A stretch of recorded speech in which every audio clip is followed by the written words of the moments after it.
to our second session, or second day of the symposium, but also in itself a separate session for Minnesota educators who have signed up for this Educator Institute, as we call it. So welcome, and we look forward to the two sessions that we have today, the two panels, which is teaching and commemorating the Holocaust and other genocides. The first panel is global perspective, and the second panel is Minnesota perspective.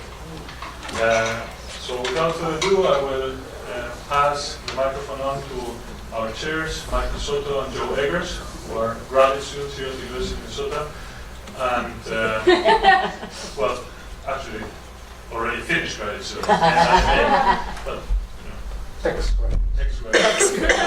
Successful graduate. Successful, there you go. So, yeah, thank you all for being here. We look forward to fruitful discussions and insightful presentations. And please, thank you. Should we mention the listening teacher? To do that? Yeah. Thank you for pointing out. Yes, Krista Hickborg from the United States Holocaust Memorial Museum. She could not make it for some trouble in the airport in Washington, and weather conditions. The question she had to cancel. We tried to bring her, and Katie and Emily tried. It wasn't possible. Anyway, we will have three presentations that gives us a little bit more of time for discussion, for questions, for debate. Not necessarily longer presentations, but the possibility for follow-up clarifications or further information. So that's it.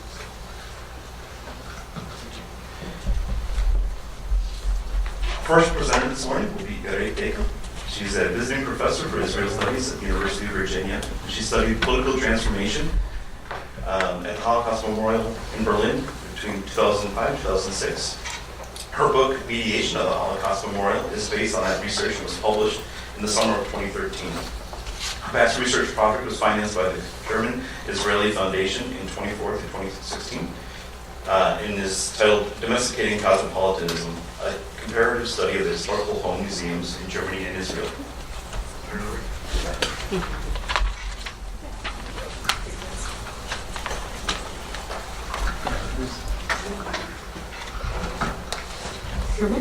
Yes. Yeah, okay.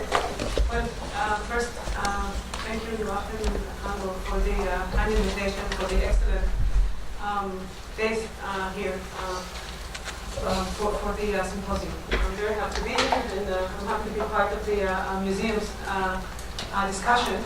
And I come from memory studies, or cultural sociological memory studies, and I study museums. And what I'm going to talk about today, and it'll take a little more than 12 minutes, but not more than 15,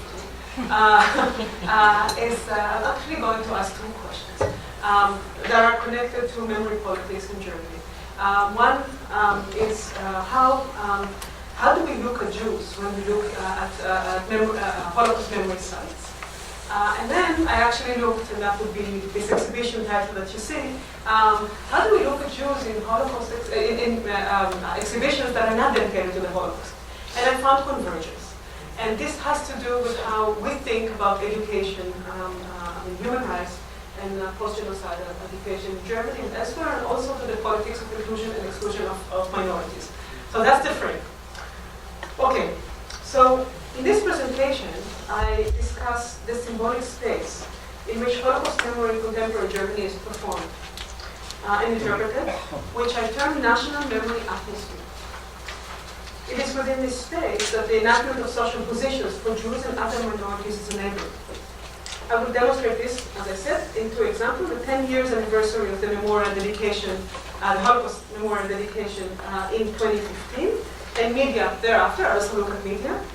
And an exhibition in the House of History in Bonn, this Shalom exhibition called Shalom, 3 photographers see Germany, which focused on Jews living in contemporary Germany and was in a House of History in Bonn in 2015-2016. Why study atmosphere, right? Especially why talk about it in genocide studies symposium. if we look at the atmosphere within which memory discourse, Holocaust memory discourse takes place, we can see the relations between geopolitical imaginaries, I think politics, or for instance, Germany being at the center of the EU project, then study what happens to the discourse of Holocaust memory when that project cannot anymore serve as a proof or litmus paper to memory culture, if we take Jan Hartmann's term, within a liberal political social atmosphere on decline. So I look at atmosphere in two aspects. One, the atmosphere within which we imagine performing memory work, and then look at it in museums and memorial sites. And the other, the atmosphere within which we imagine looking at pictures of others in relation to the Holocaust. Okay. This is another way to... Okay. I don't operate. So, I claim that national memory atmosphere, one kind of atmosphere, exists within a melancholic space where various forms of Holocaust memories are performed, which view Jews, and to an extent other minorities, as objects of remembrance, right? Becoming members of groups, by which other groups perform and test belonging to majority culture. Jews themselves, I suggest, cannot be subjects of memory, as their past and potential victimhood are rigid constructs. Now, when I talk about atmosphere, so I take a zoom out moment. Atmosphere is a phenomenon or a condition that transgresses subject and object boundaries. This is why it's so interesting to study it in museums, right? And in education programs. Böhme writes about that, and then Wille, Biergard, and Johnson claim that atmosphere are bound up in temporal dynamics and are an important part of the identities and conceptualizations of landscape, architecture, and homes. And in that space, it is space potentiality that can influence feeling, right? Okay. Now, we're going to touch the question of temporality variances. Now, when I talk about national memory atmosphere, I talk about the condensation of time and space around commemorating Jews. So national memory atmosphere is constructed by the condensation of time and space around narrative elements, stories we tell ourselves or about others, that are paramount in telling a historical story that resonates with what visitors in museums find most important and around important objects and narrative elements, right?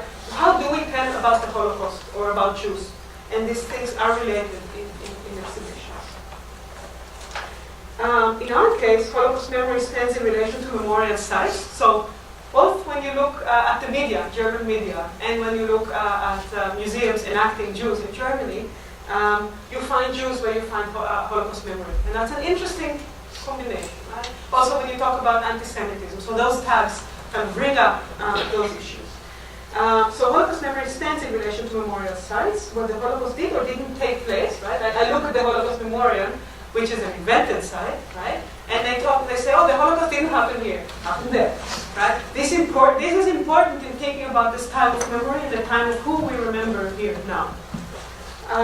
And thus they display and create distance from that time, but also connect it to subjects or objects in the present, to Jews and their safety, and to the safety of democracy. So this is another link I would like to make when I think about atmosphere. It is the atmosphere within which we remember Holocaust that we position Jews as being safe or unsafe, and that is a litmus paper to the safety of democracy within the discourse I'm going to present to you. So I studied the Holocaust Memorial and I've shown that around the memorial, spheres of speakability, what I call, developed. That's in the Holocaust Memorial in Berlin. That was opened in 2005 and designed by Peter Eisenman. It's on many brochures that you see here and otherwise. And, okay, and you'll see a picture of it in the end. It develops a sphere of speakability that makes possible for individuals and groups to speak about their Holocaust, the Holocaust and Holocaust memory in ways otherwise believed to be blocked. Once this sphere opens up, a moral career of memorial visitors is presented and examined by themselves and onlookers, predominantly through media, right? Are we allowed to jump around here? Is it okay that we eat a sandwich here? A sandwich, okay, but a horse, not sure, okay? And this is something that you saw, and I spoke about in the paper, in connection to the Holocaust, website of shaming people that don't behave appropriately or take selfies not behaving appropriately. Right? Okay. This fear of speakability has been enlarged in the German popular media in the years since the opening of the Holocaust Memorial. This is why I want to show you an example from 2015. And it makes possible to refer to the freedom to act almost as one wishes at a site, so long as people talk about personal transformation and report that they transformed, something changed in them following the visit. This demonstrates the important, and I think I want to put the pressure on that, the important fantastic character, not meaning that it's unreal, but there's a fantasy here, right? Fantastic character of the national memory atmosphere, in which Holocaust memory can be surprisingly liberating and cathartic, cleansing, and also faith. And this is being discussed within the national memory atmosphere of the Holocaust, and I discuss this claim in the following example. So, this title was upon the 10 years of celebration of the Holocaust Memorial's opening in May 2015. The Tagesspiegel, which is Berlin center newspaper, ran a cover article by Lothar Heinke called The Freedom of Memory. And you can see the life, the everyday, the Currywurst, and all that in the place of memory to the murdered Jews of Europe. It's named. That this would function, nobody would believe 10 years ago. When the Holocaust Memorial Berlin was granted or given a gift, the freedom of memory. Moving in this quote, and this was the picture, the cover picture. Okay, so we see the blooming in the Memorial with visitors and adult hotel in the back.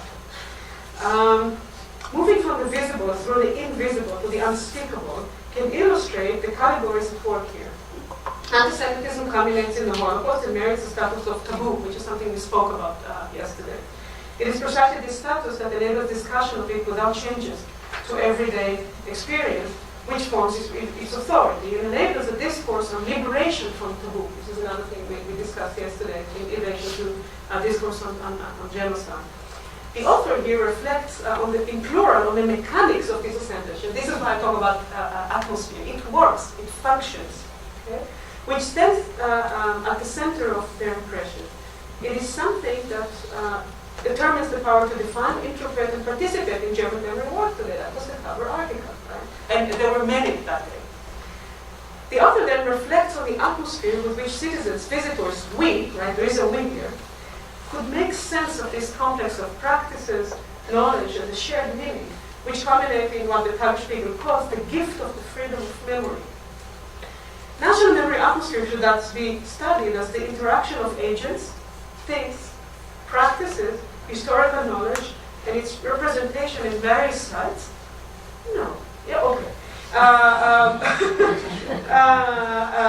With which such statement makes sense to different people in different places without a singular focus on Jews, but instead on the meaning invested in their remembrance. Okay. So, I talk and I'm going to skip, but I'll show you. In that regard, I connect the safety to democracy, to safety of Jews, and I discuss in the paper 3 levels of philo-Semitic discourse that is connected in the literature to anti-Semitic discourse and allo-Semitism, thinking of the Jew as a stranger. So, in institutional level, discussion is of inherent anti-Semitism, and not going to talk about Jewish hate, it's pre-modern, it's pre-modern. On the group level, there is a contingency of the movement between philo and anti-Semitism, and there the visibility of Jews. 2 extra minutes. Thank you. The visibility of Jews and the relations with them are discussed, and this is something that I can elaborate more again. On an individual level, the most habitual is the performance of not knowing, in which individuals disclose embarrassment in regard to things Jewish, connecting to elusive category of the Jew, question commitment of minorities to democracy, and on the discourse of guilt and shame, which is something I discussed in relation to the Holocaust Memorial. Okay, now, I'll move back. I would like to show you how this works in relation to the exhibition. Well, first media, very quickly, and then to the exhibition Shalom, 3 photographers in Germany. So this is an iconic photo. You can see it in discussions of anti-Semitism of Israelis in Berlin. You'll have to take my word for it to read the paper. Süddeutsche Zeitung, June 26, under the title Anti-Semitism is there, it scares me. It was a title photo of the Spiegel in the article Israelis migrated to Berlin. And I claim that, I mean, Israel is, okay, this individual actually looks at Bangkok Gate or the state. It's important, right? It claims contingency with politics, with state positions, and with memory, but it has no face. It cannot speak back. And this is where I would like to move very quickly to talk about Jews in the Shalom exhibition, and we can connect it to this Jew. And you remember that the opening photo in the presentation was of a father and a child, presumably, holding hands, walking in the streets in Frankfurt, being safe, or not being unsafe, which is not necessarily being safe. Okay, so what happens to Jews in the Shalom exhibition? Here I talk about the depiction of self through the other. The principal motivation of curating that exhibition, which was in a train station, free to access to everyone, in the entrance to the Haus der Geschichte, House of History in Bonn, which is also free, and it was open almost for a year, and it was 3 photographers, 2 Israelis and 1 German, that actually look at Jews in urban spaces. And as I told you, the exhibition title didn't talk about Jews. It was Shalom, 3 photographers see Germany. Jews are represented as those who are temporarily displaced within a melancholic space, I claim. They're symbolized above all by the Star of David and the Kippah. There are 15 pictures. Most of the Jews are with Kippah or visibly Jewish. There's a Star of David behind them. They look through a Star of David. They're unsafe. It's a bit melancholic. It's dark, as you can see in that picture, although we have kissing Jews or a Jew and someone else there. Okay, and I'm connected to the mark of religiosity as a mark of visibility of the Jews.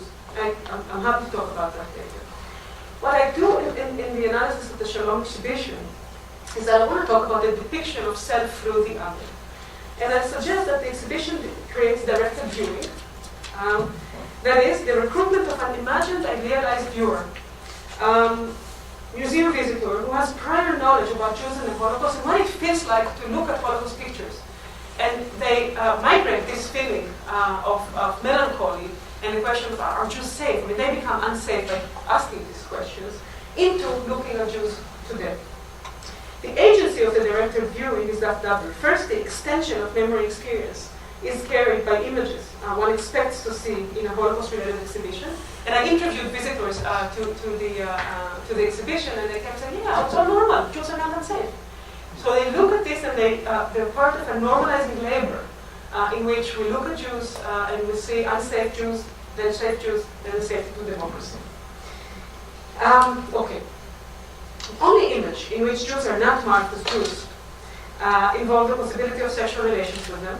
The German-Israeli couple, Yitzhak, shows us, with the flag, the Israeli flag covers. This is a picture of the sister of the photographer, Benjamin Reich, who grew up in Israel, lives in Berlin, and her then boyfriend. And then the same couple are photographed not in a staged photo in the Holocaust Memorial. And then the caption was a Jewish-German couple in the Holocaust Memorial with football fans. I would love to talk about the connection between the Holocaust Memorial and the but we can soccer, international soccer matches. It is connected. It's connected to nationalism, but I'm not going to get into it. And so here I talk about how this is a moment of triangulation in which this melancholy gaze makes seeing Jews as Israeli loving or German or vice versa, the two are not recognizable, the frame for communicating and lamenting German-Jewish relations. The gaze is sharpened in the Holocaust Memorial, where the same woman is now Jewish, or a man is Jewish, it doesn't matter. She loses her national belonging mark and becomes ethnic or racialized.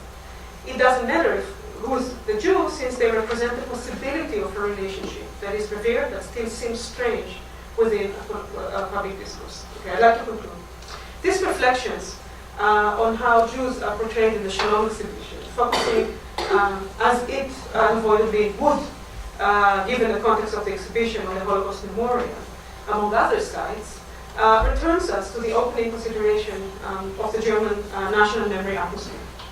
Here we see how the German memorial culture apprehends the Holocaust today, namely the post-reunification focus on achieving a single liberal European German identity that has been overtaken by events and replaced with an atmosphere in which Jews specifically must be defended and German democracy supported against threats of right-wing extremism that are emboldened by this part of the paper, by the electoral success of the AfD, and there was a reference in the AfD to the Holocaust memorial being a shame, and from Turkish and other Muslim migrants, who allegedly bring with them anti-Semitism they learned at school or from their home. It's connected to childhood very interestingly.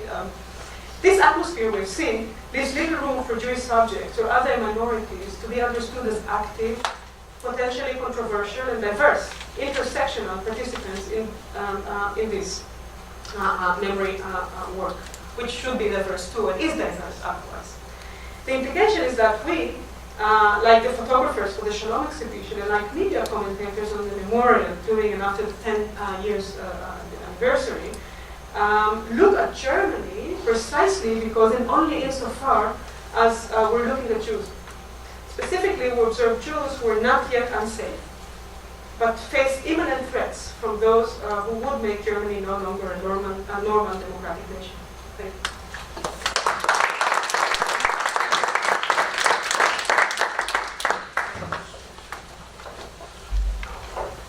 Thank you very much for that presentation. Up next is Elke Klauski. She is the Deputy Director and Director of the Education Department in the House of the Wannsee Conference. Wildeson was born in 1965 and volunteered with German organization Action and Reconciliation, Service for Peace in Israel, 1985-1987. He graduated with a degree in political science and Latin American studies in Munich, Santiago de Chile, and Berlin.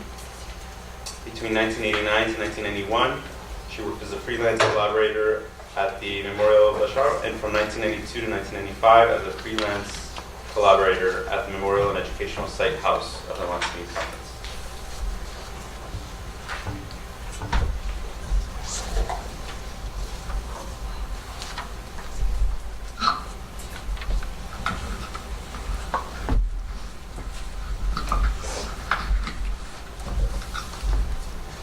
So good morning, everybody, and I would like to begin with 3 points. The first one is I want to thank very much Joachim and Alejandro for bringing me here and offering me something like a cultural shock, the insight in the discourse that usually is one that I'm not used to. The academic discourse is very different to the discourse within the memorial sites. I think this is the first thing. It was very, very interesting, which leads me to the second point. I want to apologize for my English because due to what I've heard yesterday, I decided not to stick to my paper, but to try to speak very open and connect to some things that were said yesterday, which means that my English is not going to be very sophisticated, but very daily life. And yeah. So what I plan to do in the next minutes is that first, in order to make clear my positions, I have to introduce the place I work in Berlin. Secondly, I want to talk about our decisions in the House of the Wannsee Conference on how we deal with the question how we connect to other human rights violations, to mass crimes, to genocide. And in the end, I want to go deeper into a specific project I wrote my PhD about, a project what was called Appreciation and Memory, Young Berliners of Arabic, Palestinian, and Turkish origin in their relation towards National Socialism and the Holocaust.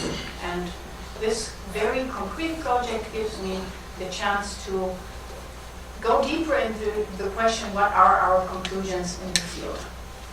So, and maybe one important thing, if I use words that don't exist in English, just give me a sign.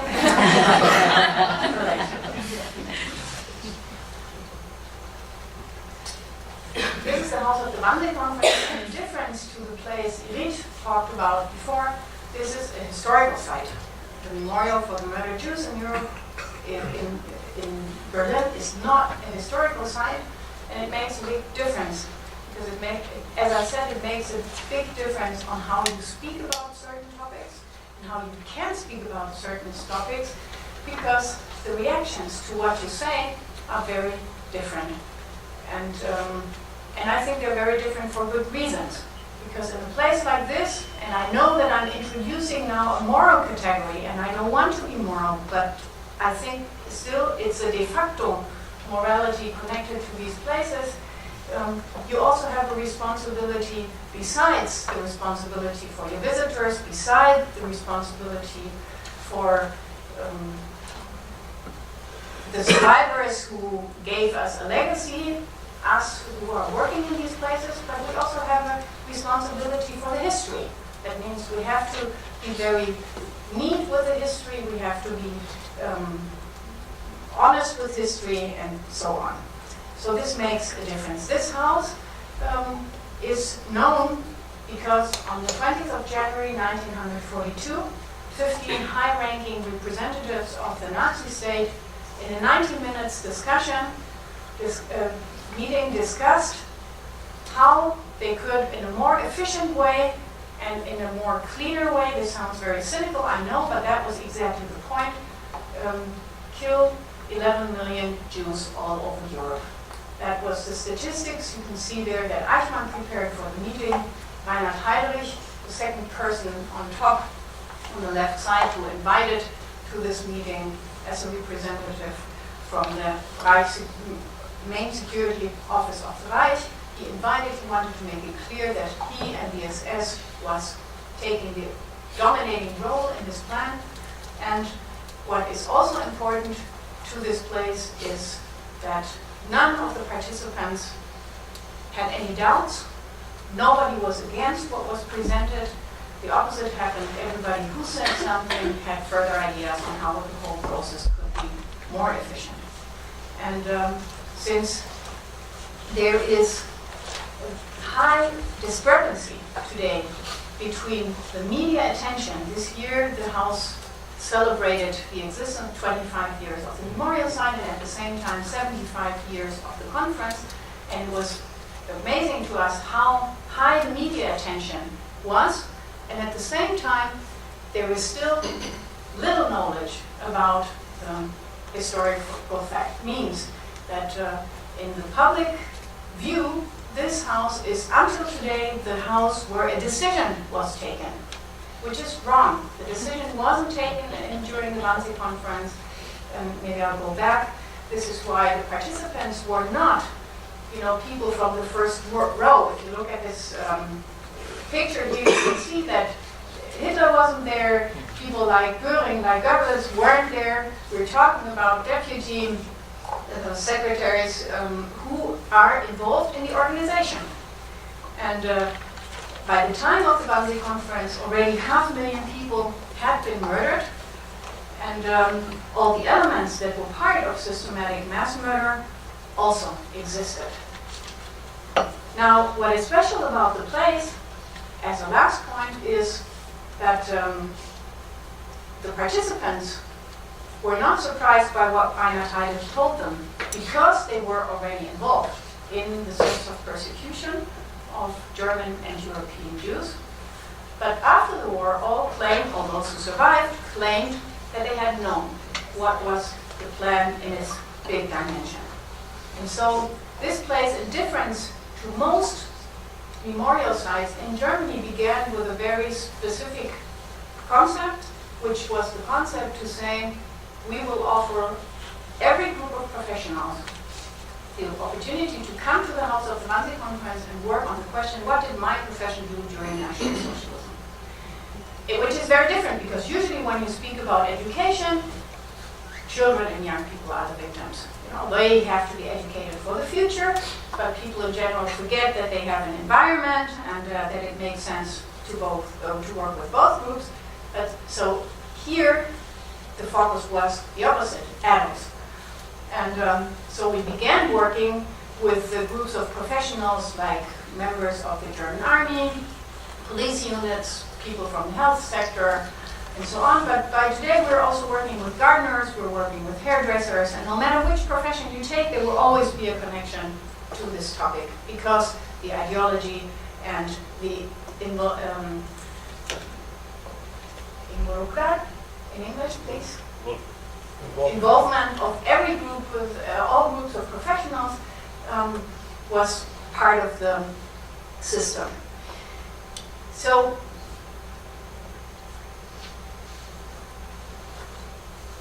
what is our reality?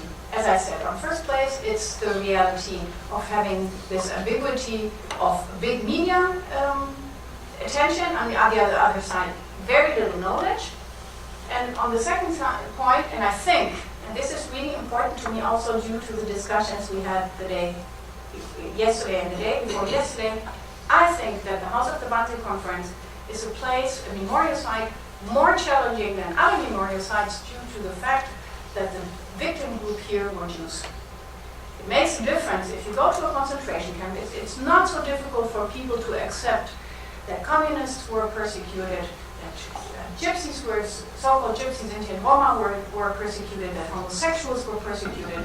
To accept that Jews were persecuted is so challenging due to the continuing anti-Semitism after 1945. And I will give you a very strange example, but it's the reality of my life, my working life, that no matter where I go, I am confronted with this anti-Semitism. Of course, not from everybody, and I don't want to scandalize anti-Semitism, but I think it's important to keep in mind when we talk about the question, where do we make which comparisons to which topic? And my example is, in December I was working in Chile in relation to a very different topic, the Colonia Dignidad. I don't know if it has been known here in the US. It was a German sect with human rights violations, both towards German members within, sexual abuse, drug abuse, and so on, but also during the Pinochet regime, it was a place where political opponents from Chile were brought to the Colonia Dignidad, were tortured there, were killed, disappeared there. And I was working with a group of family members of desaparecidos, and I worked with them on the question how did Germany deal with the past after 1945, and I finished my presentation, and the first question that rose was, and this is really typical, although it doesn't, I don't want to scandalize, as I said, but it happens from time to time. The first lady that rose her hand said, isn't it tragic that Jews who suffered so much are doing exactly the same thing to the Palestinians? And so I think this is really important because it has something to do with the place I come from. For the German audience, we also have the problem of the substitute communication. It's a place where you have to face the perpetrators. In many concentration camps, if you want, you can go, former concentration camps, you can go into them, and for good reasons also. I think you can focus totally on the victims. Because you have the rest of the barracks, you have the barbed wire, you have elements that give a higher link and an important link to the question, what did people suffer who were incarcerated in the concentration camps? And the House of the Wannsee Conference, where it's a place where things didn't happen, where you know it's a guest house of the SS, where you know that this meeting took place, you have to deal with the question, who were the perpetrators and what were complexes of crime? And that brings people to a substitute communication. That means that when adults come up with human rights violations in the House of the Wannsee Conference, in general, it's more in order to excuse the German guilt. And again, I'm using very moral categories, and I hope that you believe me that in my educational concepts I would not violate, the rights of my audience, but these categories play a role in the background of our work. So the decision, due to all this, what I told you now, we took the decision within the educational department already many years ago that we will focus on the history of the House, on the history of National Socialism, on the persecution and systematic mass murder of the Jews. What does not mean, I think this is important, that we don't perceive that we have other memories being brought to our place and that we have to acknowledge other memories. What are these other memories in the German content? I forgot to look on the wall how many times. I need 5. I will hurry. The biggest conflicting memory in Germany is the memory about flight and expulsion of the German population, German non-Jewish population by the end of the war. Here you have a big problem that very often it's forgotten what was before flight and expulsion. I'll leave it to that, maybe we can go further into it later. Starting from the 50s, we have also a population coming to Germany who comes from occupied countries. That means if we take all the Polish people that came, the people from former Yugoslavia, if they were not from Ustasha, they brought with them testimonies of slave workers, of resistance, and other narratives that were not taken into account. And starting from the 70s, we have school kids in class that bring the memories from military dictatorship in Greece, Turkey, South America, a lot of them, but also, especially in the 70s and 80s in Berlin, the memory of the Palestinians who grew up in refugee camps in Lebanon, and many of them had to flee after Salwan Shatila and other crimes there. It becomes a problem when these memories are not something that have to do with the past, but they are reviving all the time due to actual conflict, for example, in the Middle East, or in the debate when it comes that the German parliament now changed, but it took quite a long time, that there was the willingness to accept the genocide of the Herero and the Nama. What we did, or what I did, as I said, I started a project because I wanted to know more. I worked with young Berliners of Palestinian origin in a long-term project, and the idea was to acknowledge their history, family history, because their history is the history of Berliners. They are Berliners. It's just for the problematic German narrative that until the 3rd generation doesn't allow people who have migrated to Germany to be Germans. For me, it's always interesting because I have a very Polish name from my husband, Krzyzewski. My children are never asked if they are, where do they come from, but their classmates who are exactly in the same family generational track, if their name is Ali or Hassan, they will always ask where they come from. So this is a big problem. So these kids are Berliners, but still they have this family history from Arabic or Palestinian heritage. And I work with them in the club, not in the House of Wannsee conference, on the history of the Nakba up to today. And in Wannsee, I work with them on the history of National Socialism and the Shoah. And it was interesting because it led to the fact to recognize that they were referring all the time to Palestine, but they didn't know anything about the region, and so I organized a study trip to Israel with them. We went to Israel, we went to Ramallah, to the Palestinian authorities, and we visited the places where their grandparents had fled in 1948 or were expelled. You know that there's a difference in some villages who had fought expulsion and others people left voluntarily, so on. And it was very interesting to see that it was just on an emotional level that they connect to this history. On another level, they are totally German socialized. I work with Turkish group, I will leave this out. And I want to finish with one story. We know that we have refugees now in Germany, and also with the refugees we make the experience that they want to know about German history. And if there is a place where they can learn about German history, this specific history, it's the memorial sites. Because the space where you can deal with this history is less and less and less. So also with these groups, we work on our history, but since, and this is my crucial point in the end, is I think it's not very much worthwhile to compare, the events on a structural level if you don't have time in long-term projects. because in order to compare, you need to know something about both contexts. And in general, in a memorial site, that is not the condition, because the people that come know nothing about National Socialism or little about National Socialism, and they don't know something about Rwanda or Srebrenica or other places, and so for this you need time. But you need to show that you are appreciating the sufferings of these people. Yeah, because there is no hierarchy of suffering. There you can't equalize. No matter what suffering you have, this is something that has to be acknowledged. And for the German context, I think we should reflect a lot. Why we are thinking about comparisons? Why do we want to make, and what is our hidden agenda? Because in the end, it will come out in our educational concepts. Now, probably I forgot many things I wanted to say, but anyhow, thank you very much.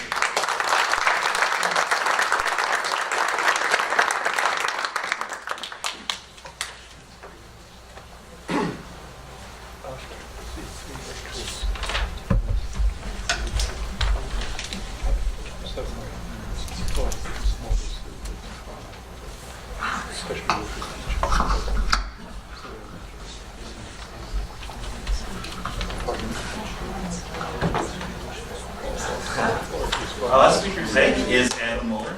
Adam is an interdisciplinary scholar and associate professor at the University of Manitoba's Department of English, Film, and Theater, where he studies representation of genocide, atrocity, and mass violence. He is the editor of Concepts of Culture, Art, Politics, and Society, as well as co-editor of Fighting Words and Images, representing war across the disciplines, and the idea of Human Rights Museum. Adam is currently co-directing the Embodying Empathy project, which gathers together survivors, scholars, heritage organizations, and tech professionals to create a virtual Canadian India residential school. Thanks, Jim. So thank you, Joe, for the introduction. Thank you, thank you, Joaquin, thank you everybody for coming. Thank you for having me. It's really a pleasure to be here.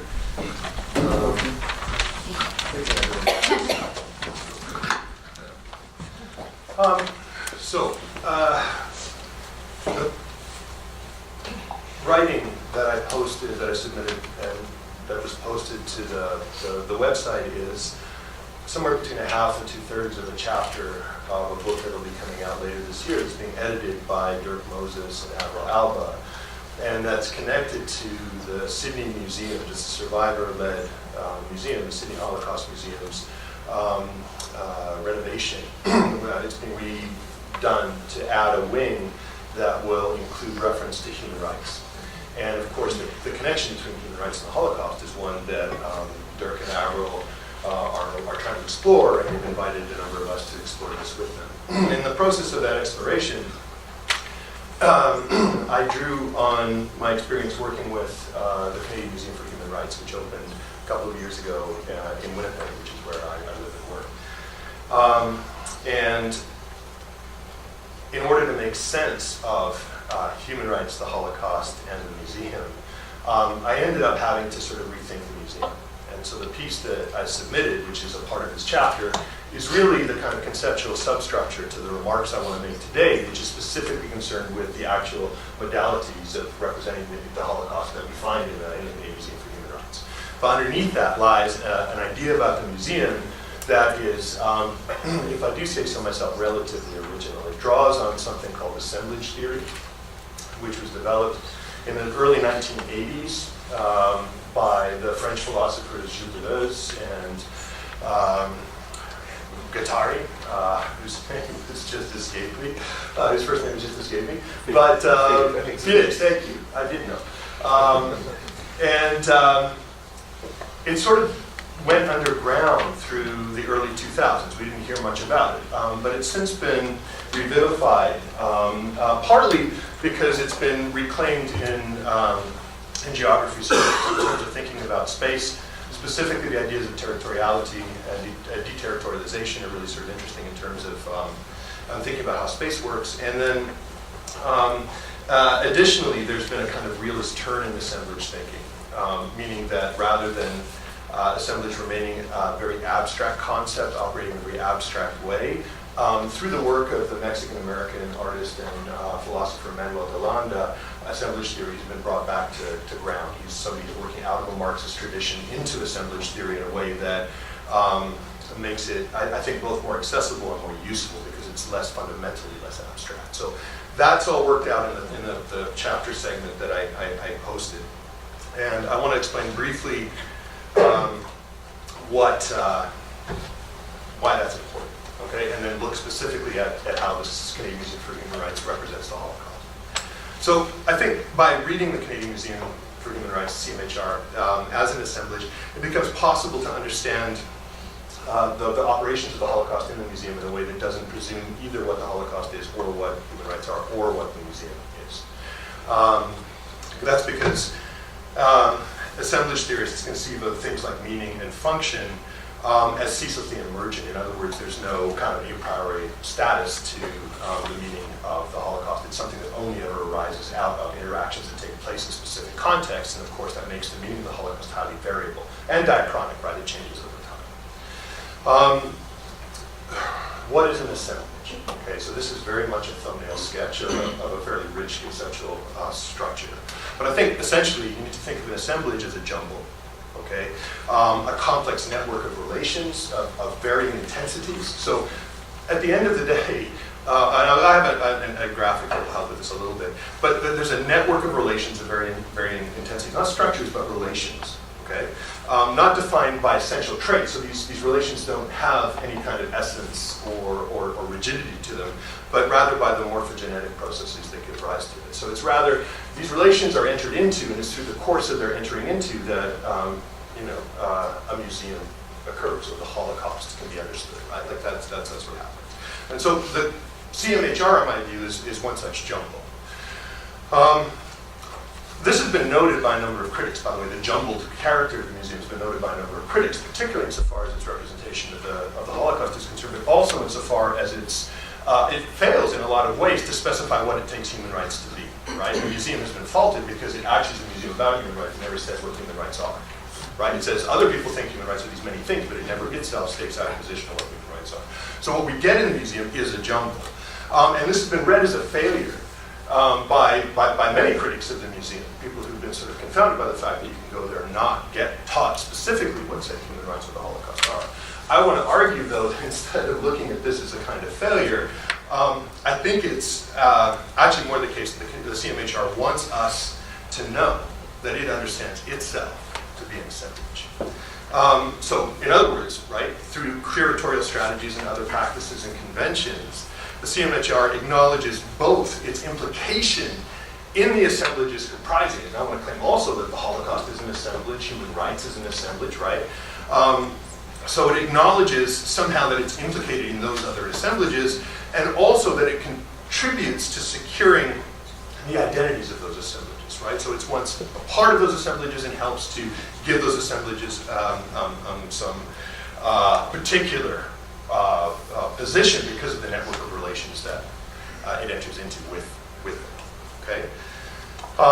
In that sense, and this is a concept that you get into Lozengatari, this is a concept that you get into Landa, the CMHR may be thought of as an assemblage of assemblages. Okay, right? And they differ only, not in complexity. This is the interesting thing. They don't differ in complexity, they differ only in scale, right? So some assemblages are larger and some are smaller, but all are equally complex insofar as within large and small assemblages are likely to find other assemblages, okay?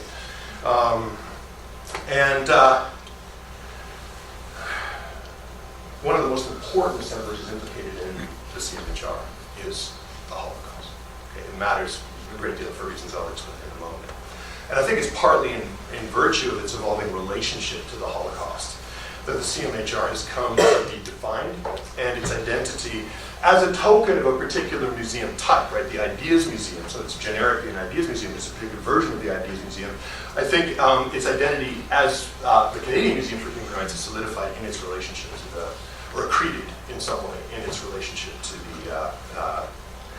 the Holocaust, right? And this has made its identity expressible, right? So the Holocaust has helped this CMHR define itself, and this has given it an identity that it can then share. This has allowed it both to market itself, right? Like the museum's doing certain kind of work, and it announces that kind of work in virtue of its positioning relative, it's sort of the way it sort of relates to the Holocaust. And it's also obviously opened the museum up to criticism. And I think you find this criticism very much. I mean, it's the Holocaust sort of centered criticism. Present in the lead up to the opening of the museum in a very debased form of criticism, called by one critic an oppression Olympics, right? When you had this controversy over the primacy being given the Holocaust in the museum, which was faulted by, amongst other groups, Ukrainian Canadians, Ukrainian Canadian Congress and other groups, who claimed that it privileged Jewish suffering over the suffering of those implicated in other historical traumas, right? Not a very productive disagreement, not a very useful one, actually in many ways an offensive one. However, it's partly in virtue of that controversy that the museum has come to possess the identity that it does, right? That's sort of the point. So really, I'm saying that interactions between the museum and the Holocaust, which both need to be understood as assemblages, and these interactions, by the way, they take place both inside the museum and outside the museum, right? And these interactions give the museum's Holocaust representations whatever meaning and pedagogical utility they may have, okay? And I think in a lot of ways, these interactions also help define the degree of permeability of the museum's walls. Like, I'm going to be claiming that when we think about any museum, but the Canadian Museum for Human Rights in particular, we can't think of it as simply that which is bounded by a particular physical structure. Why? Because it contains assemblages that themselves exceed the limits of the museum. I mean, it represents the Holocaust, but in experiencing the Holocaust in the museum, of course, you're experiencing something that exceeds the museum in all kinds of ways, and this makes the walls of the museum, at least in one way of thinking about it, quite permeable. Right? And it creates gaps in the museum, and it creates inconsistencies and contradictions in the museum's identity, sites of tension, and so on and so forth, all of which are characteristic, ultimately, of the museum's identity. Right? They comprise the CMHR's identity. These gaps, these fissures, these opening up in the walls of the museum, these acknowledgments that the museum is somehow connected in vital ways, in productive and non-productive ways with the world around them, assemblage theorists refer to these gaps as lines of flight. Right, partly because they mark the limits of the museum, right? They help mark and also signify something about the relative degree of stability of the museum's identity, right? Which obviously has implications for how well it can function. So, I mean, if you're interested, I mean, there's a sort of analog here between assemblage theory and the thinking of James Clifford, who talked about museums as contact zones. It's sort of a more common way of understanding what museums are. I like Clifford's way of talking about contact zones in museums. He says, when museums are seen as contact zones, their organizing structure as a collection becomes an ongoing historical, political, moral relationship. So the museum is a relationship. It's not a structure, it's a relationship. In fact, I'm arguing it's a series of relationships and a series of dynamic and evolving and contingent relationships, right? A power-charged set of exchanges, says Clifford, of push and pull. Give and take, right? The museum doesn't get to say what the Holocaust is, nor do other institutions get to say what the Holocaust is in a way that's binding on the museum. However, the museum does get to contribute to what we take the Holocaust to mean and do and function and so forth. And in this way, and this is a sort of, I gotta move the two computers.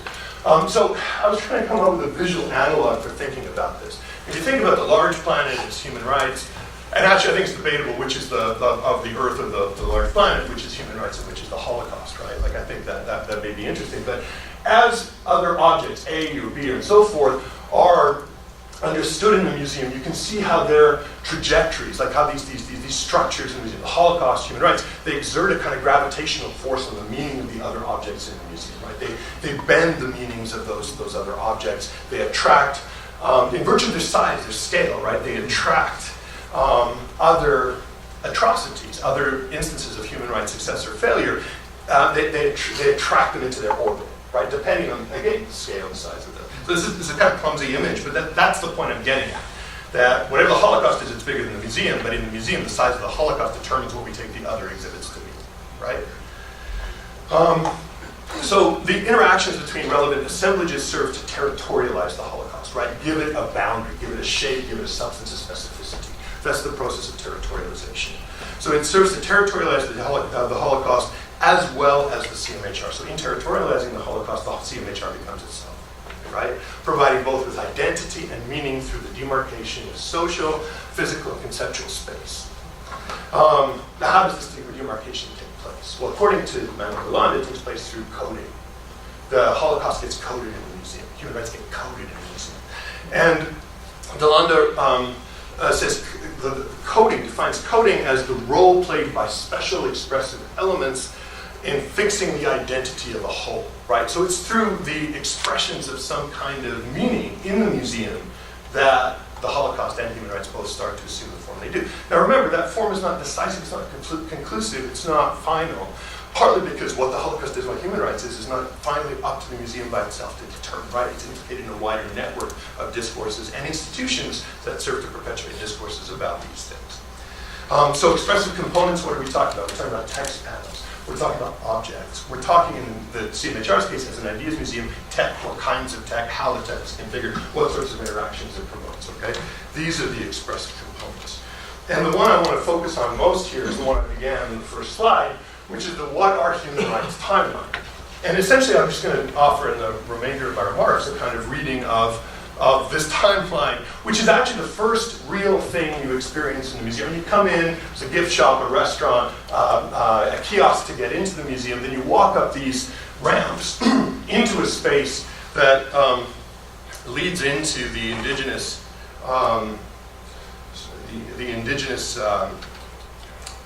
gallery, which you can see in the basket. That basket is a circular cinema within which there's a 360-degree film that plays that concerns indigenous rights and activism.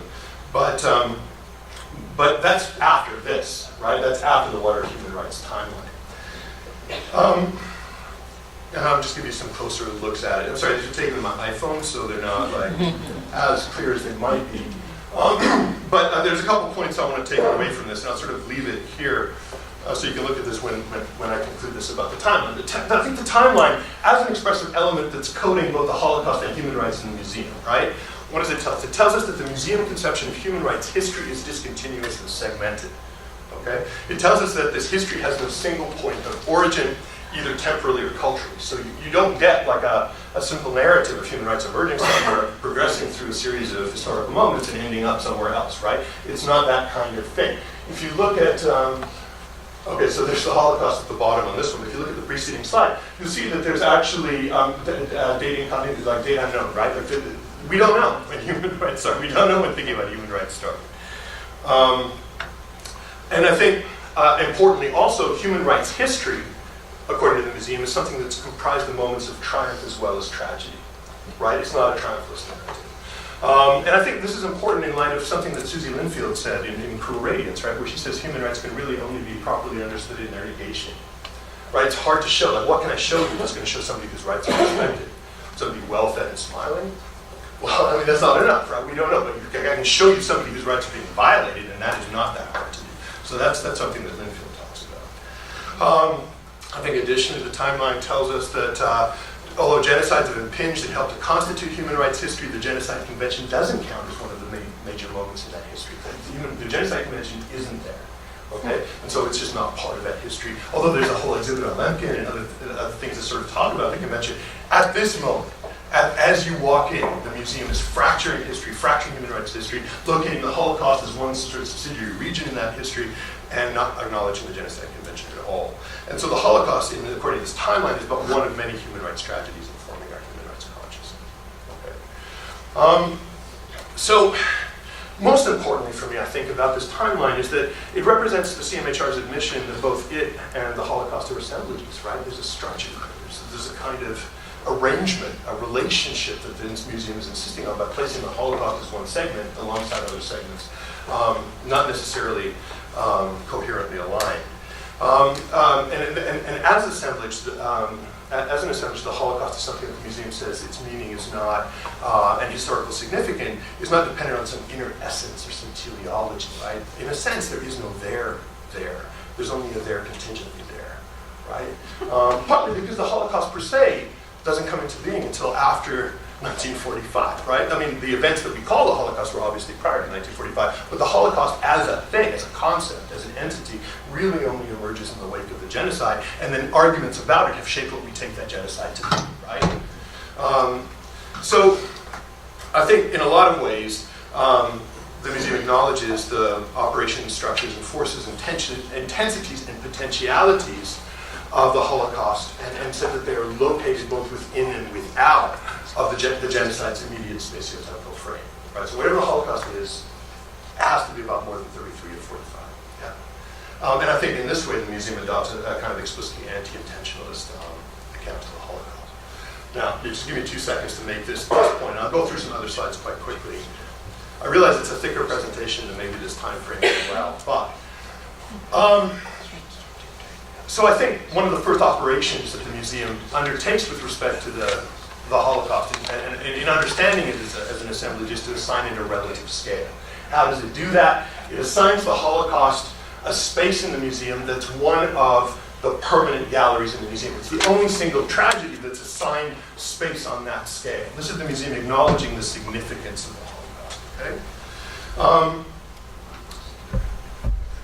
And I think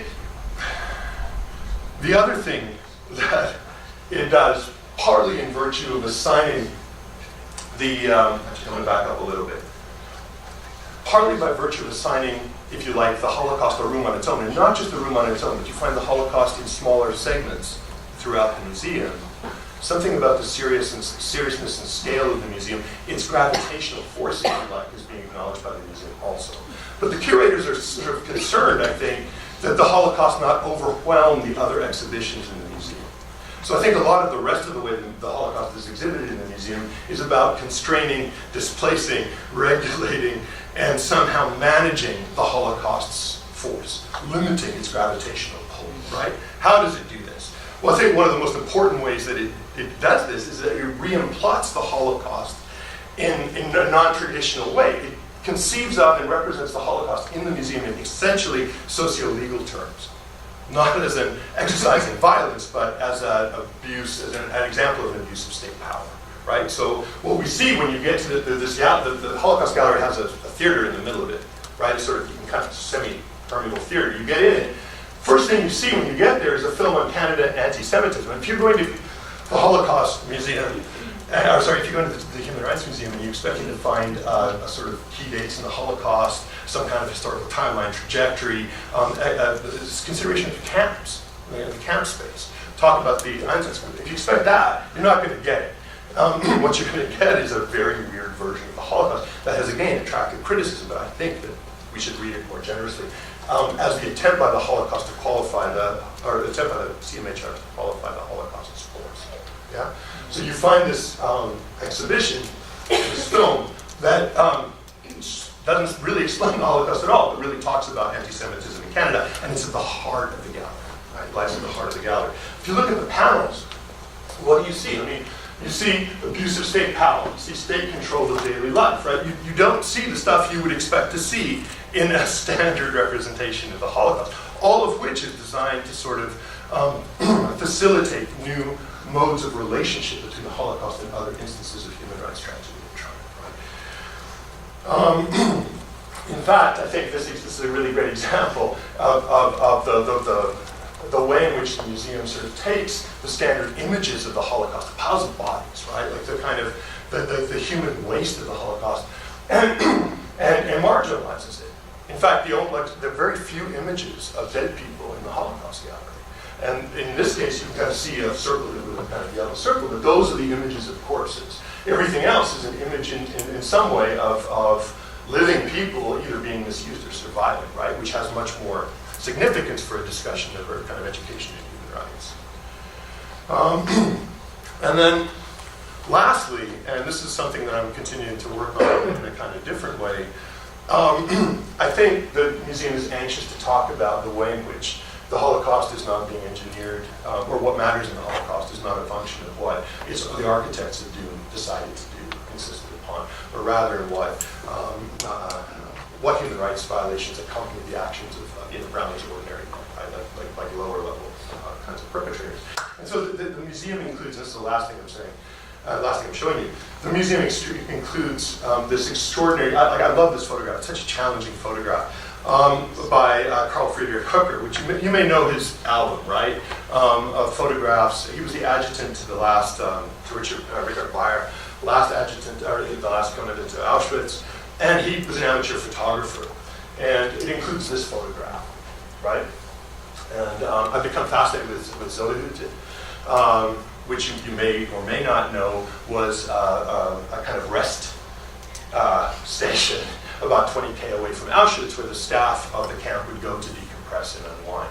And Hucka's photograph, he took all these photographs of perpetrators looking a whole lot like, rain has just started to fall here, right? It's just the rainfall has just started, and people are having extraordinary time. So to watch people who you know are doing other things in a slightly different context, hanging out, eating blueberries, smiling, and so forth, is kind of unsettling. And it's precisely that unsettledness that I think the museum is deliberately trying to do with the Holocaust more generally. Thank you. Thank you.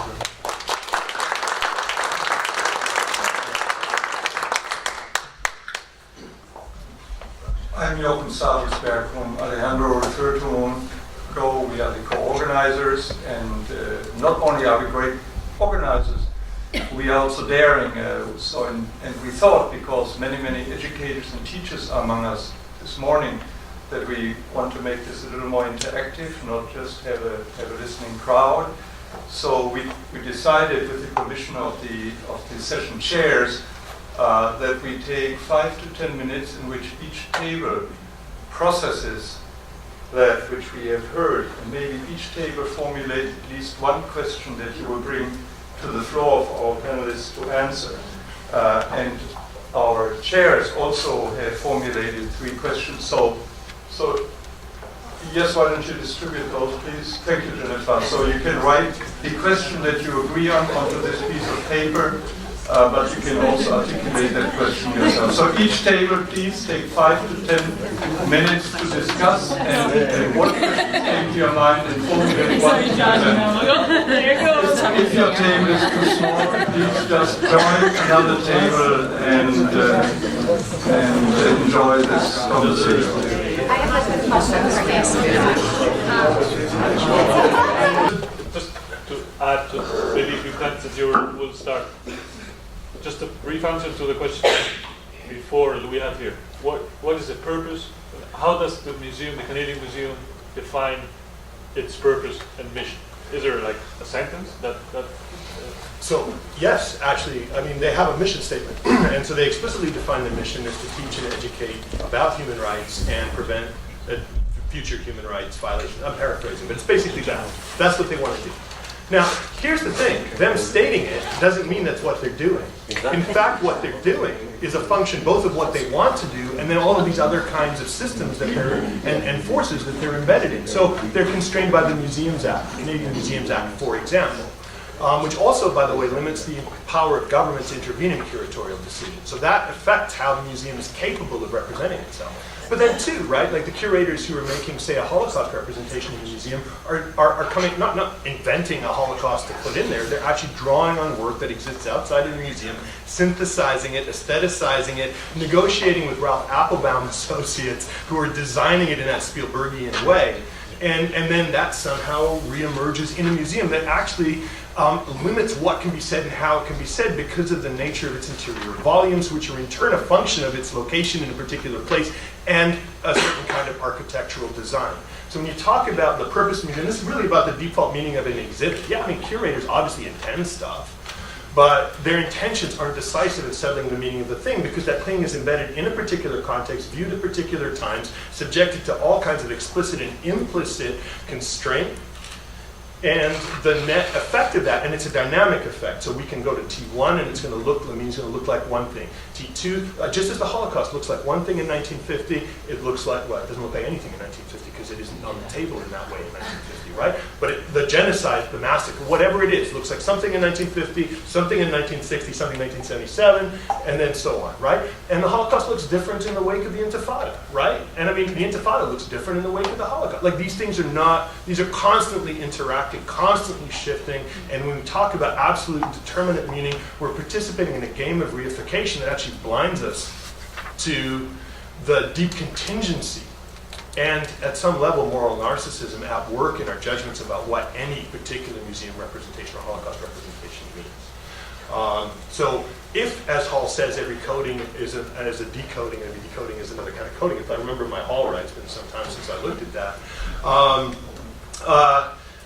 I mean, what he's capturing there is something of the fluidity. I mean, like what Delanda says is that territorialization, I mean, like the bounding of something, right, giving it a shape, a structure, actually also crucially depends on what's outside of that structure and the kind of pressure that what's outside of that structure places on the boundary wall itself, right? So, and there are gaps that are created in any concept because that concept obviously has relationships with other concepps that impinge on it. So the genocide concept, the Holocaust concept obviously overlap, but they're not the same exactly. Why? Because there's a Holocaustism.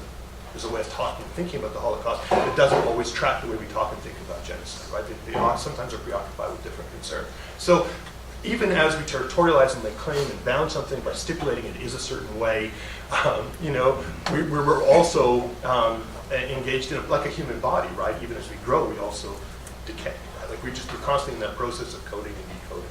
That's this vision of the museum I'm putting on the table. That's why I think it's important and in fact, more supple, accurate, and nuanced. Thanks. Okay. Yeah, I'd like to talk about the national, post-national perspective together with the question of assemblance, because I think they're connected. So, and that's maybe a way to bring in the perspective on the U.S. Holocaust Memorial Museum, which unfortunately is not here. So if we think about the reason, I remember a statement that one element that was strong to me in the Holocaust Memorial Museum is this area in Washington, D.C., is this area that discusses U.S. involvement in the Olympic Games and then understanding what was going on in Nazi Germany in 1936 and a little bit after. And they actually deal with it pretty well. They say, well, they look the other way. They say, no, this is an orderly society, and we know what happened next. This is different, and again, I don't know the Canadian Museum of Human Rights, but this is different from what you're describing, both in the depiction of perpetrators and how they could look normal, which I totally subscribe to. We have to understand that, together with the Auschwitz album, together with the with other albums of where they look normal or where they perform normal. But it also positions differently state power. And so if we remember, and we bring students to understanding the involvement of state powers and institutions, to go back to our first night, and then this decomposition of institutions, and then the multi-directional memory, which are not mutually exclusive, right? The idea that the memory of the Holocaust informed the memory of Algiers, and they too inform each other. Then we do something of value. But we have to be able, I think, to see the layering, discursive layering, and the very critical negotiations of who speaks when and what about. Also in the way we talk about networks of knowledge. Yeah. And I'll leave it here, and I can talk about silences later. Yeah, I only want to refer to the second question, the transnational dimension, and maybe now it's the point to do what Carlos Pavon asked yesterday, make the subject position of the speaker transparent. Many people, when they hear the name Krugevsky and how the Wannsee Conference, are sure and convinced, aha, Polish, Jewish ancestors. No, neither my husband and me are Jewish. Both of us are typical third generation Germans, grandchildren of bystanders or more or less convinced Nazis, involved in the one or other way in persecution. And so the question of transnational dimension and national dimension for me is not irrelevant, because especially in a time when since 2 years approximately in Germany the politics have developed a narrative which is from the dark to the light, means today, and I'm going to provoke a little bit, today we are not only world champions in genocide, today we're also world champions in commemoration and the way we dealt with the past. Especially in these times, I like to strengthen more the question that I think transnational networking and dialogue is really important to learn from each other, but that in Germany we still, and this is very personal, I don't want to put it as a normative category, but in my eyes I would say, yes, it has something to do with a responsibility of citizenship to take over responsibility for the consequences of this past. Wolf-Gruner said yesterday, I think, something about the historisierung that we have. Yes, that's partially true, but I think we shouldn't forget that until today there are really vivid consequences of this time. So in no ways we're talking about the conquista, which is 500 years ago, or things where you can really say they're forgotten. No, there are many, many things that are still there, and so it's important to have this national category without, I would say we have to be very careful not to be exclusive. That means we have to think about our diversity, and our experience is that depending on how we address our audience, most people are very much willing to participate in this question on how do we design commemoration, how do we design responsibility, and all these topics. And that, again, the important thing is there are no hierarchies. We can learn from each other. And yeah.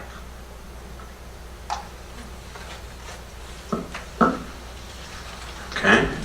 The final set of questions. First, why wasn't the top echelon of the Nazi state at Wannsee? Second, Elke mentioned there's no hierarchy of victims. How does one respond when people do present a hierarchy of victims in their own views?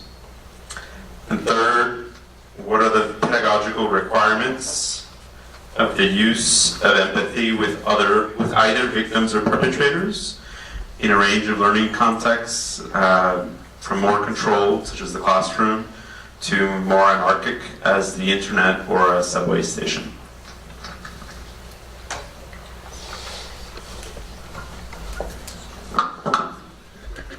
Okay, very briefly, why weren't the Nazi leaders at the Wannsee conference? Here again, Wolf-Gruner mentioned it yesterday, because there is not a place and a date of one decision related to systematic mass murder. The first Jews were deported and also shot in the periphery by a decision of individual leaders in a time when a decision hadn't been taken in Berlin yet. And if we speak, there is a big debate among historians when exactly was the decision taken. We usually refer to autumn to December 41 as the time of decision, but the important thing is the decision was taken. And this is why it was not necessary to have high-ranking leaders in this meeting, because it sounds all cynical, but it was a question of organization. That was the content of the meeting. The second, what is with the hierarchy of the victims?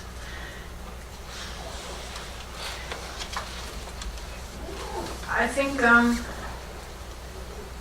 it depends, who is claiming this hierarchy, and maybe it makes sense to very fastly change the level of conversation. Like in the moment when somebody insists that there is a hierarchy, probably I would go very fastly to the question, why is it so important to you that your suffering is more worth than the other? And but our experience is that once somebody feels appreciated in his suffering, it never comes to this discussion. In general, people are very open to but to acknowledge other sufferings when they themselves feel appreciated. I'd just like to speak for a second to the hierarchy of victims question, partly because I think there's always a hierarchy of victims, but whether there should be or not is a different kind of question, a philosophical question, a moral question, and that's one kind of conversation. But I think practically, when you look at it, there's always a hierarchy of victims. And to sort of demonstrate this, I just refer to what philosophers call, I sometimes teach this, philosophers call a trolley problem. Right now, trolley problem, imagine a train running down a track and there's a switch. And at the switch, the tracks split in two. End of one track, is a bus carrying 20 people. The end of another track is a car carrying 5 people. You ask somebody if they're located at the switch, how do they pull it? Where do they send the train? Most people will say they send it to the place where it will do the least harm, right? So you send it to the 5 people. Then you say, okay, well, that makes sense. You're a utilitarian moral reasoner. That's most people most of the time. I'm not. I'm a Kantian, but like, okay. So what if the 5 people are your nearest and dearest? What if they're the people you love most in the world? Where do you send the train? And then it gets interesting, because a large number of the people who are still sort of think of themselves as utilitarian moral reasoners will send the train into the group of 20 because they want to save the people they care about most. The fact is that we just don't care about all people, whether we should or not, different question. But like, the fact of the matter is we don't care about the same people the same way. Now you think about this historically in terms of the way the Holocaust has been coded, right?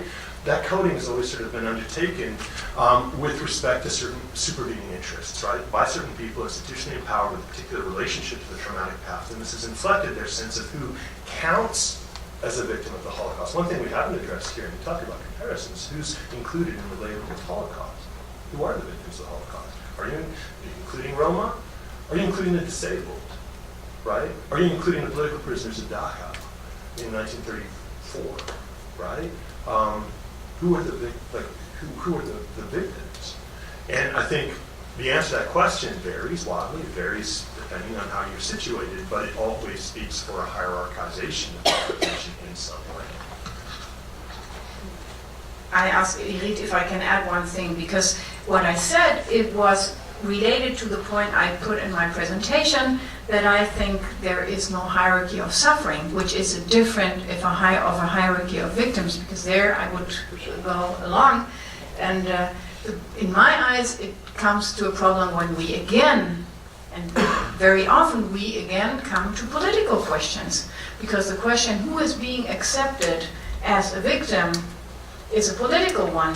Why Germany doesn't talk about the Sinti and Roma? Why doesn't Germany want to talk about the so-called Asoziale? Because it, of course, has something to do with how you would treat them today in the moment when you accept them as victims. Yeah, so this is, again, I'm coming to the point, my thing is, we have complication when you have to talk about reason and consequence. Like, for example, if you take the victims or the sufferings, I'm not going to, if we take Czechoslovakia, yes, we also have to talk about victims from expulsion, because today we know that there were human rights violations from the Czech government in the moment when this German minority was expelled. But still, we are in the conflict that we have to deal with the question, what was reason and what was consequence? And that is a term that makes it difficult in acknowledging the suffering. But again, my point is more, there is no hierarchy of sufferings. Thank you. Thanks for these great questions. I mean, all of them. I think of memory as embedded in the present. I mean, following Durkheim and Hadvachs and so I think I can give you the example of what happens in the Holocaust Memorial. Both the educators, the guides, and the students often speak in metaphors. And so, you know, a student will bring up a question of, oh, why do we need this? It costs a lot of money. And then the guy would say, 3.3 million euros. No, sorry. I mean, a number of million euros. That is what it took to build 3.3 kilometers autobahn. I'm really interested in the metaphor because it relates to 1933 and to Hitler's autobahn. He didn't think about it, that guide. But we can think about narrative networks in how we blame students for their questions, and then what will they take out of it. On one level. The other is that I want to be, politically, or I want education to be politically engaging and constructive. And so I rely on the work of a colleague, Nadine Blumer, who wrote about the different Holocaust memorials in Berlin as a network of memorials. And she shows something really interesting. And this is something that I think educators can take. She shows that those memorials brought in publics that remember differently because they're respected, because they're brought into the memory discourse. And if you like, you also know that Sinti and Roma people cannot play music and beg by the memorial, although it's a memorial for them today. But a gallery opened up, and there were buses, about gallery of Sinti in Roma, Roma today. And people take buses from the memorial to the gallery to political events, and that's wonderful. I mean, here I put my political conviction. So if we educate about what we do with memory in the present and what students take with them, and when you go there as a visitor, what do you see? I think we can, when we talk about empathy with the victims, of course, but the blaming of students of bringing up wrong questions, and there are many, and they're anti-Semitic, don't get me wrong, right? I would say no, let's go to the network perspective, and let's see how the embeddedness of memory in the present can actually help groups have a voice, position it in the present.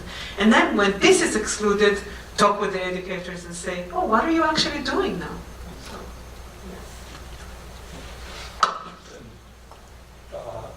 So I would like to, we could discuss much longer, and I apologize for those who came up with wonderful questions that we were not able to address in this discussion, but maybe we can during the lunch break. I want to thank the chairs. I want to thank everyone who contributed questions.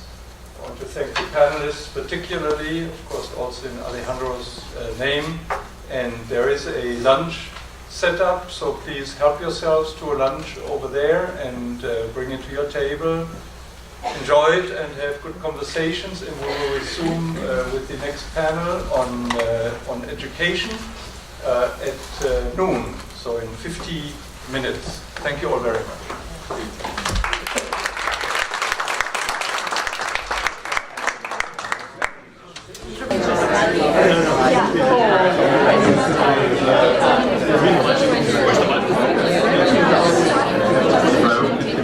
Hi, everyone, please come back down.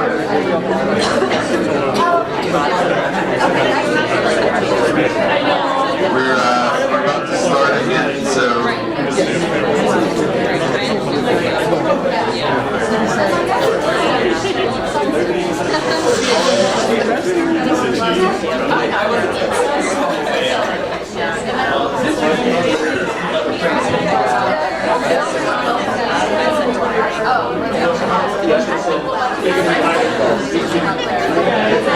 Hi. Excuse me. We'd like to start.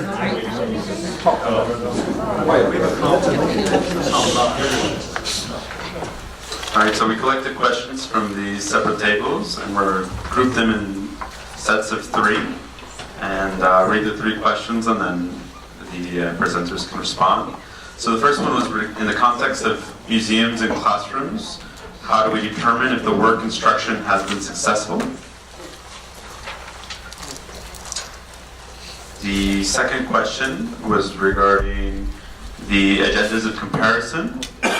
What processes would you recommend for educators to be self-reflective, to uncover or determine these agendas and comparisons?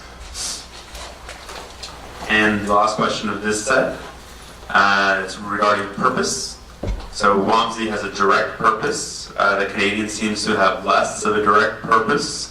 It's more of an assemblage. What are the advantages and risks to each approach? And what do we know of visitors taking away from the respective approaches? Any questions you want? Sorry, what? There's a second question. There's a second question, which is, where is the Berlin Memorial placed along the spectrum?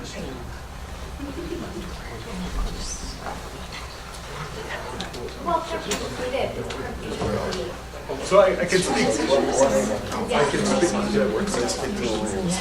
I can.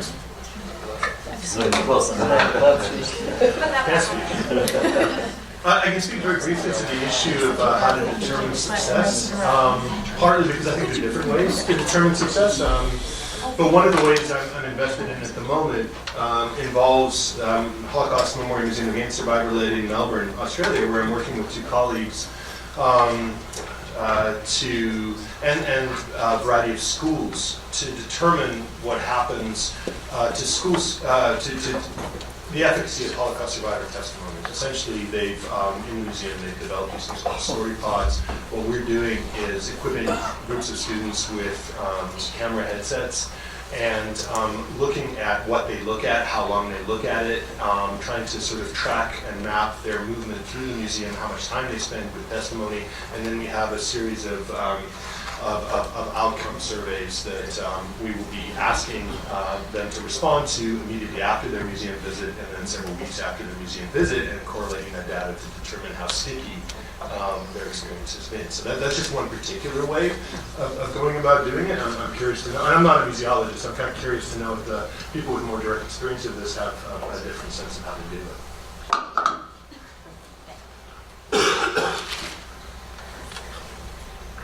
Are we answering one question by the other because,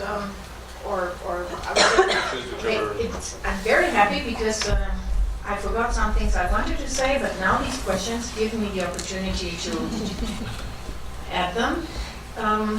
First of all, how do we determine if the work instructions were successful? I don't know if I'm interpreting the words correctly, but in general, I would add very strongly this would not be the words I would use in Mansi, because work instruction sounds very utilitarian, and this is not the point I want to go to. And one thing I forgot to add, and I think this is really important to me, is that the memorial sites in Germany have a very ambiguous working situation. And the point is that the majority of our visitors are brought to our places involuntarily, and if I put it stronger, I have to say by force, and they are brought to our places in order to learn to be democratic citizens. And that is a big ambiguity. And because how can you learn to be democratic if you don't feel how democracy feels like? And so this is something that we have to have in mind if we want to use history to learn something for today. Okay, that if you want to learn something from the worst mass crimes, if you want to learn something from the dark points of history, and you said, how did you quote it? Human rights can only be shown in their negation. I would say human rights can only be learned if somebody feels how human rights feel. Like following the idea of John Dewey, I think he said it, and I'm a big fan of this. So I think I determine a visit successful if our visitors leave the place with the feeling that they have been treated with respect, that they have been treated with on eye level, and that their questions have been taken into account, that they have to the place.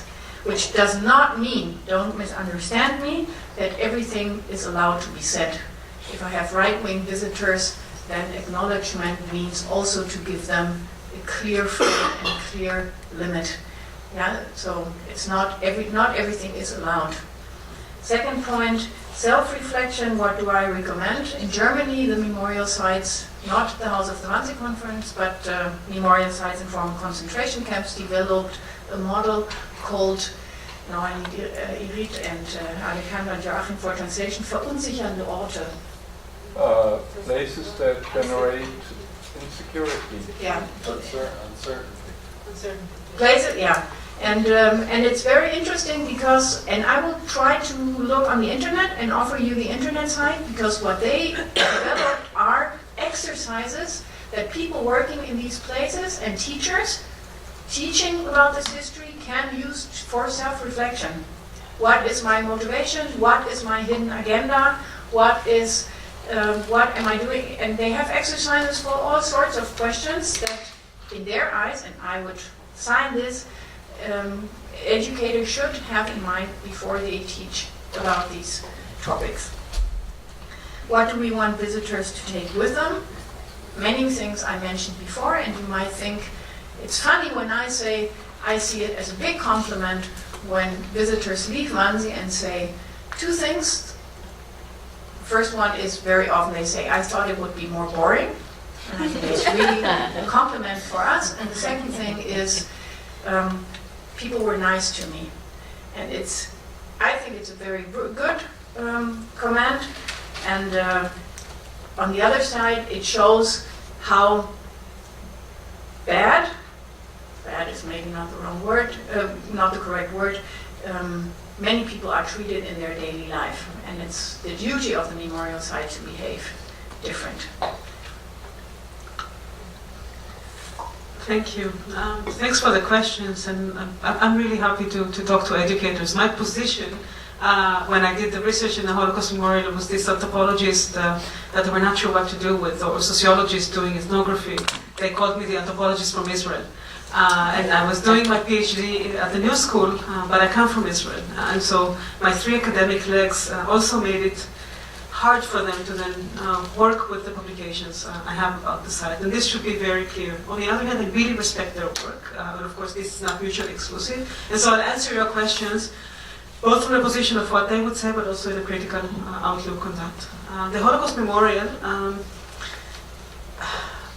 if you ask them what the Stiftung Denkmal, when the foundation that runs the memorial, it also runs other memorials to the Sinti and Roma, to homosexuals, and recently to the victims of so-called euphoria. They would say that it is that students also coming by force, the school classes, when they go to those workshops and visits, go to the Underground Information Center and learn something that they didn't know about the connection between Holocaust and what could happen today